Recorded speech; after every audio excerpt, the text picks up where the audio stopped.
আসসালামু আলাইকুম গাইস। আজ সকাল সকাল ঘুম থেকে উঠে রেডি হয়ে গেলাম, আর এই হচ্ছে আমার আউটফিট।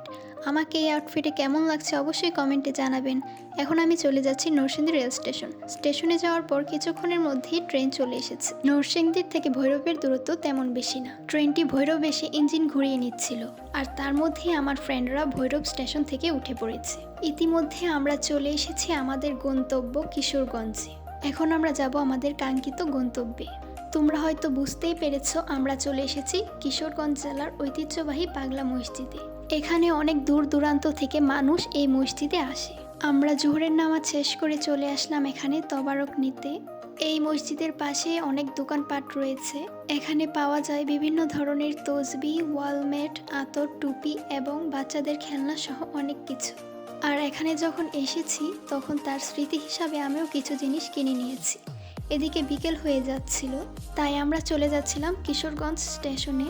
কিশোরগঞ্জের রাস্তায় প্রায় দেখা যাচ্ছিল ছোট ছোট পুকুর।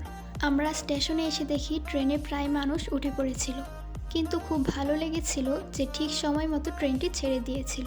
ট্রেনে বসে মনোরম দৃশ্য উপভোগ করার মজাই আলাদা। তোমরা যারা ট্রেনে উঠেছো তারা তো জানোই, তবে এখনও এমন মানুষ আছে যারা ট্রেনে এখনও উঠেনি। আর এইদিকে বাহিরে অন্ধকার হয়ে যাচ্ছে, শীত শীত একটা ভাব চলে এসেছে। ফাইনালি নরসিংদী এসে পড়েছি। আর নরসিংদী থেকে ট্রেনে এত মানুষের ভিড় ছিল যে তা দেখতেই পাচ্ছ। এখন আমি চলে যাচ্ছি বাসায়। আমার এই নরসিংদী টু কিশোরগঞ্জের ব্লগটি কেমন লেগেছে অবশ্যই কমেন্ট সেকশনে জানাবেন। আল্লাহ হাফেজ।